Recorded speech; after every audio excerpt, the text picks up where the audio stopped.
Get 5 coffins ready. What's up everybody, Shinmook here, and today we're going to be doing a tier list on the Smite 2 closed alpha. So this is the opening roster with the first patch of the 24/7 alpha. So the current plan is to do Smite 2 stuff after I finish all the subclass videos, which is coming to a close very soon. I have the Warrior one written, the Hunter one is pretty much ready to go, I just have to edit it, which is the longest part obviously. But anyways, so this is Smite 2, first batch of the 24/7 closed alpha. Let's hop into it. And just to be clear, pretty much everyone on here is okay in some regard. So nobody, like, if I put someone towards the bottom, that doesn't mean they're bad. Like, unless they're in D, they're not a bad character. But there's definitely characters where it's just like, why would you pick them over another one in their class? So, oh, there's no classes in Smite 2. Sorry. People in the same role, excuse me. So for instance, on her, A for on her. Like, he's good. He can abuse the crit build well. It's just he gets really overshadowed. The only person who doesn't overshadow him is CERN. That's because CERN sucks. But like you look at Sol and Jing, and they just plain hit harder. Their mobility is a little bit. Even Sol's 3 I think is better with the gods who are currently in the game. Like she deals with their stuff a little better. And of course her mix of like being able to have magic damage as well is a huge boost as well to a team. So, but I'm getting ahead of myself. I think everyone knows why Anher's an A. He's really good, but there's pretty clear competition against him. So the worst god in the game, I think, is probably Anubis. His early game's really bad. He has to stand still to do all of his damage, and his damage is not as much as like a Zeus, for example. Yeah, I mean, he stands still in his ult still. He moves slow in his 2. In his 1. There's just not a lot of point to the character because he's getting out damage left and right. He doesn't do burst damage. He does damage over time when everyone else in the game is pretty much doing burst damage. Even ADCs are doing burst damage. So now Ares, I would say, is like a B. He doesn't bring anything late game, really, and he's too reliant on Blink, which is the highest cooldown relic in the game. That's really his only main issue. Luckily, when you look at this roster, I mean, you kind of have to build Fury Beads against Ares in a lot of situations. I mean, look at it. You got, not Anubis or on her, but you got, like, Bacchus you can pull in, CERN, Hecate, Kukulkan, Zeus, Neith, a bunch of gods who have to beads your stuff because they don't have a CC mute ult. So that is really nice. He just can't get in there without Blink, which is a 240-second cooldown, which is a big problem. And that's literally all he can do late game. His early game damage is really good, though. So he's like okay at shutting stuff down. It's just like he doesn't shut someone down like a Bacchus would, right? Because Bacchus's damage just doesn't quit. And his CC is better late game. You know the gist. If you've been playing Smite 2, Bacchus is just plainly a lot better. Athena, I would say, is still A. But below Anher definitely is still, like, he can still carry for sure. Athena is just like your second choice because Bacchus has been picked already. She's okay though. Gets around the map, enables ganks really easily. Her CC is easy to perform. I kind of wish they would put the slow on her 3 back though, just to give her a little bit more CC outside of the taunt. I mean, obviously Athena, broken character, right? But for like years and years in Smite 1, but. Yeah, in Smite 2, they could give her the slow on her 3 instead of her 1. I think that's a big boost. But yeah, Bacchus, he just does way too much damage. He has a ranged CC, which is really, really effective. And in terms of the Guardians who are in the game right now, he brings pretty much as much CC as Ymir does, but he does burst damage more quickly, and he's more mobile, and he has more range. So yeah, he kind of just outclasses everybody right now. And yeah, the damage on his 1 is stupid, and he's very tanky too. Ares is probably the tankiest Guardian when he has his 2 active, but yeah, just overall Bacchus feels like he's got everything covered. He's got the damage, the range, the CC, and the tankiness. So, Bellona's kind of weird, actually. I kind of don't know where I want to put her, because she has her moments, but she just really, just because like since the crit is so powerful, like the crit build's so powerful, and there's like Haste and Fatalis and Musashi's dual swords and stuff, it's really easy to kite a Bellona. But just because she doesn't have Frostbound, I'm gonna put her like, I'll put her above Ares. I'll put her like there. Just because she's got some weird matchups with the gods in the game right now that makes the gods in the game and the meta of ADCs right now makes it hard for her to flourish. But I mean, she could definitely put in the work though. CERN's kind of bad, not D. C for center nose.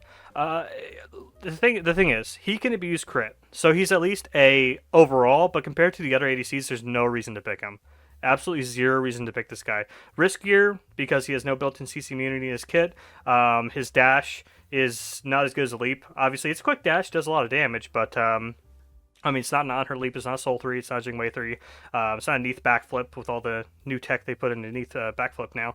So this guy's just the odd one out, and he has weird intelligence scaling for some reason you can't scale. It should really at least be like 50-50 intelligence and strength on his ultimate, but instead his ultimates and his autumn protection reduction, his spring stance heal, the slow, it all scales off of intelligence, and for the life of me, I can't find a single build where you can put intelligence in there and it does more damage overall. So you just can't enhance your abilities on certain, well, not your abilities period, but you can't enhance your one, which is your key component to your basic attack damage, and you can't enhance your ultimate either. So it's just like this character just does not make sense to really pick unless they add more bans. then there's really no reason to pick him. Chalk, I would say, is probably back of A, maybe like B. It's hard to say because if he gets going, he's unstoppable. But I definitely feel like if you get ganked too much as Chalk, it's a problem. Yeah, I feel like you could definitely be shut down as Chalk. Obviously, Chalk has his ultimate to protect himself, which is great. And he's slippery. He one shots the wave.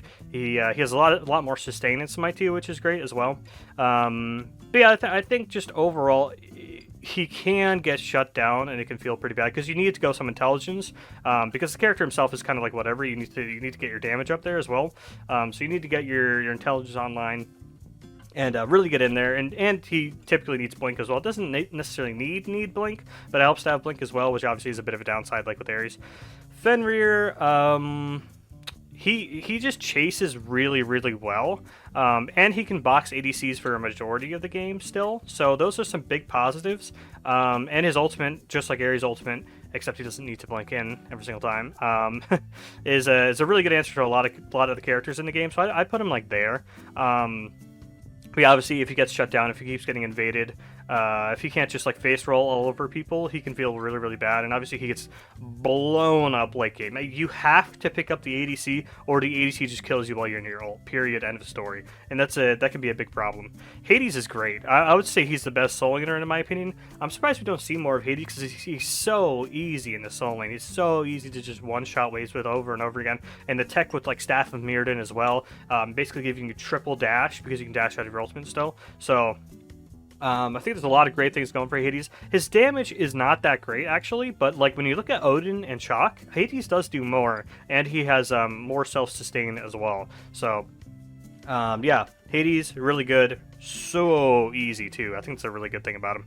Hecate's one of the better mages. She has a lot of range, and her ultimate is, the more I play against Hecate ultimate, the easier it becomes to play around.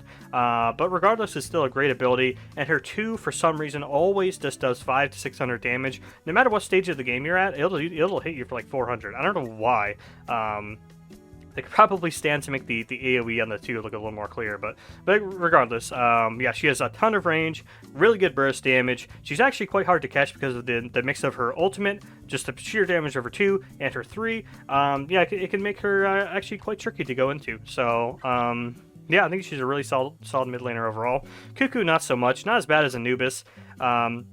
It's just like when you look at Kukulkan and Anubis, and then look at Zeus, it's just like this is the guy.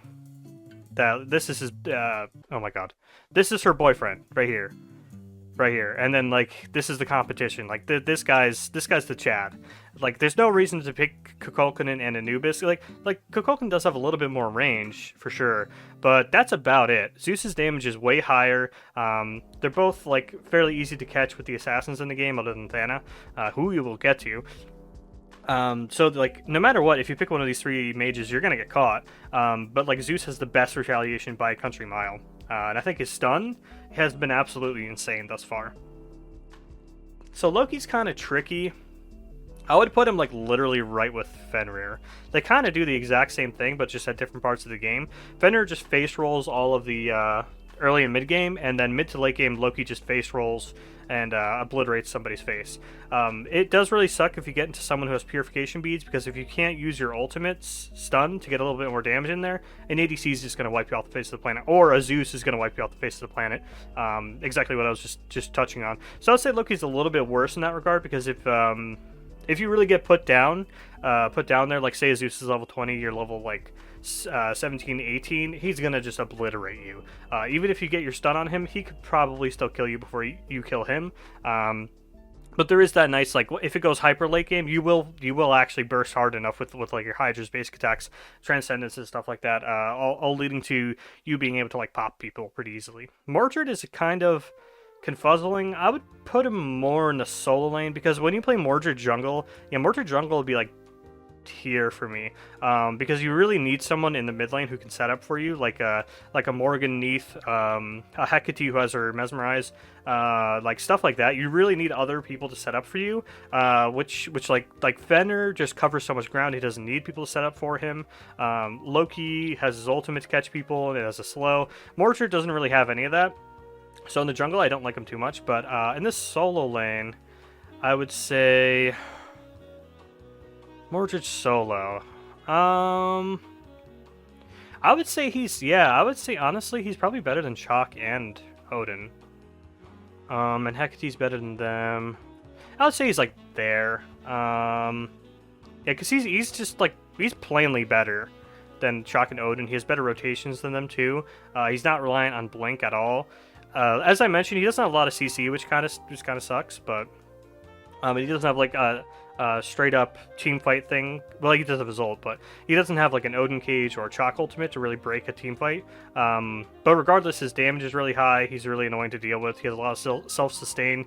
He plays solo lane extremely well, so I'll put him like there. And of course, again, like I mentioned, his rotations with his ultimate are just like crazy. So that's also a huge plus to the character. Neath, I would say, is probably S above Hades, but in the mid lane, as an ADC, she's okay. ADC Neath, I would say, is maybe like here, but mid Neath with like the Transcendence Book of Thoth build is hilarious. She does an absurd amount of damage, and that's the end of the sentence. She has a lot of range. She can build a bunch of different items to cover a bunch of different like counters. Like you can have a Reaver on there, as I mentioned, Transcendence, and oh my god, what's the word? Book of Thoth as well. So you could really one shot with this character, and it's kind of a joke how strong she is. And I would say she's just better than Hecate just because of the mobility. And the CC is really good too. The root is nasty. The ult is nasty. A lot of nastiness. I mean, you can play her in ADC if you like, but I feel like that's a bit of a waste. I think she's a great mid laner, probably the best mid laner, I would say. Let me look at the characters. Yeah, I would say she's the best. Odinsky, Odin's weird. You got to pick him when the time's right. I would say he's better than Bologna, but you really got to make sure that Cage is going to be useful against who you pick against, because if it's not, the character is kind of whatever. His stun's nice, and with how the current builds are, he does get the stun up like every 2 seconds, so that's nice, and he's really mobile. The shield's up all the time as well, so he can be hard to deal with, but I don't know if he's that effective, if that makes any sense, because eventually he will just start getting blown up. Like as the game goes on, as Crit gets stronger and stronger, as mages get their penetration online. Yeah, so I would say Soul is worthy of S tier. Yeah, I would say above Neath, probably. Yeah, she's just really hard to deal with the kiting build. It's just, yeah, she wears it like a glove. Obviously, her crits get absolutely ridiculous with her passive. So, yeah, pain in the ass. Deals magical damage when all of their ADCs are doing physical. Yeah, it sucks to play against this god. But I wouldn't say she's unbeatable, because, like, she does get into her 3 awfully fast, and there's no sound cue, which they need to fix, like, ASAP, because I keep jumping on Souls, who I think haven't activated their 3 yet when they're already in it. But yeah, she, like, deals with on her really well as well. If Jingwei's banned, you go Soul into on her. On her can't one-shot her because of her 3. And then she outcarries late game, so, yeah. She's like the de facto, I would say, other than Jing. Oh, Jing's not on here. But Mordred's on here. Oh, okay. I'll have to do something for that. I'll try and think of something. Susano definitely S tier. I I'll say just because of the other junglers that are in the game, I'll say he's better than Neith. But like generally speaking, I think Neith is a little bit better. But I think Susano, just because of the other junglers, like Hecate can kind of do what Neith does, other than the global stuff. Kukulkan kind of has like the same sort of range, kind of, and good damage. But like nobody can do what Susano does right now. The pull and the knock up. I mean, these guys just don't have that much CC, and if they do, they have to kill themselves to do it, like Fenrir ult. Whereas Susano just does not. He has a better range, better CC, and the damage is just as good, if not better. I think it's better than Loki's damage actually, and obviously better than Fenrir's. So it's a bit of a bummer how strong he is, because I don't like when my favorite characters are like the strongest characters, but he is the de facto best jungler in my opinion. So there you go. The de facto worst jungler, I think, is probably Thana. He's just weird right now. He doesn't really have a place. You would only really pick him because you like playing him, which is totally fine. Again, like I mentioned, well, I'll put Anubis here because like genuinely, if you want to have fun because you like Cernanos, you could just pick Cern. He can go the crypt build. It's fine. You'll do damage. But like everyone up here, like other than Anubis, you could just pick them because you think they're fun, and you're gonna do fine. Like there's gonna be a build for you to pick, but it's just like, you know, he only has a slow when Susano has a knock up and a pull, and Fenrir has a stun and a grab. Loki has a stun, and he's just sitting there with the slow and then the stun of his ultimate. And he thus far, I've only played like 2 matches of him, but obviously I've played a bunch of matches with him in there. I have yet to see him one-shot anybody. I don't know if he can one-shot people in Smite 2 right now with the current builds. I don't think they really suit him very well. And of course, he just gets kited so bad in the late game. It's honestly kind of embarrassing, and he absolutely cannot out-trade the ADCs right now. So, big bummer there. Speaking of big bum, sorry. Morrigan is kind of meh. Like I've been saying though, like so many of these characters are good that like you can just turn to someone who's good, and there you go. I mean it's a big boost. Like Susano's so strong. If you're just like against Kukulkan or something, you just turn to Susano who's on your team, and then you just wipe the floor with your mid laner. But yeah, for me it's just like I don't really see the point of her at the moment. I guess double Susano's kind of nasty. Double Ares is not very good because you both need Blink. Like double Hecate seems pretty nice. Double Hades seems pretty nice. So there are some combos here and there, but I can't really see picking her over Neith. Definitely not. Over Hecate, probably not. Over Kukulkan, maybe. Ymir is okay. I would say better than Ares in most situations. Yeah, I would put him like there. Yeah, like he controls things really well thanks to his early game damage, and that can be great. It's just like Ares, you know, got so much early game damage and pressure that's really hard to deal with him. But then, like slowly but surely, he just starts dying. The wall is a great. The additions they made to the wall about like being able to bounce people, bounce yourself. That's been really helpful, and it does help against ADCs here and there. But on the whole, Ymir just kind of dies like really fast in this game right now. Because like his CC takes so long to come out and stuff, and like his 2 takes a while, even though you can move in your 2 now and stuff. It still takes a lot more time to come out than just an Athena taunt or a Bacchus flop and stuff like that. So I kept on saying stuff like that, sorry. But you get where I'm going with it. There's just a lot of flaws with him right now. And if you go full damage Ymir, it is a lot of fun. You'll win a 1v1 bars. But yeah, you're just going to die like over and over. So fun character though. And not bad. Not bad. He is also just a little slow though. So Zeus is the big one though. I don't actually know if I'd put him above Hecate. Maybe there feels good. Yeah, that's tricky. This god's a pain in the ass. He just one-shots everything. Like if you don't do your combo perfectly while his monitor's off, he'll kill you first, just every time. So Hecate does have more utility. Yeah, these two could really like go all day, I think. Go back and forth all day. Yeah. That's tough. I will say with the meta, you can kill Zeus a bunch before he gets all of his items and can one-shot. So, and like Hecate's harder to kill because she could sit way far back and she has her 3 to protect herself. So even though Hecate is like Oh my god, I almost said something fucked up. She is like easy to get behind. Zeus is easier to get behind, if that makes sense. So I'll put him like there. But they're both really good characters, and yeah, I like this list actually. I like this list a lot. And yeah, I actually managed to put one god from each role in the. Oh no, because I'm missing Jing. Okay, wait. Let me see. Let me cook. Let me cook. How do I find Jing Wei online? Wait, there. She's above Soul. I would say Bacchus is maybe better because, like, nobody in Bacchus's role does what Bacchus does. Soul on her Jing, I mean, depending on how the game goes, they might actually just end up doing the same thing. But I would say Jing is definitely better than Soul. Yeah, I would put her at number 2. Yeah, I would go Bacchus, Jing, Soul, Susano, Neith, Hades, or like the top 6.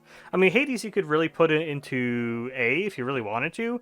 But yeah, I feel like he's just the de facto best Soul laner, so I think he deserves to be an S at the moment. So yeah, that is my tier list, which looks great, by the way. I hope you guys liked the video. Let me know if you disagree, because I know you do. And yeah, thank you for watching.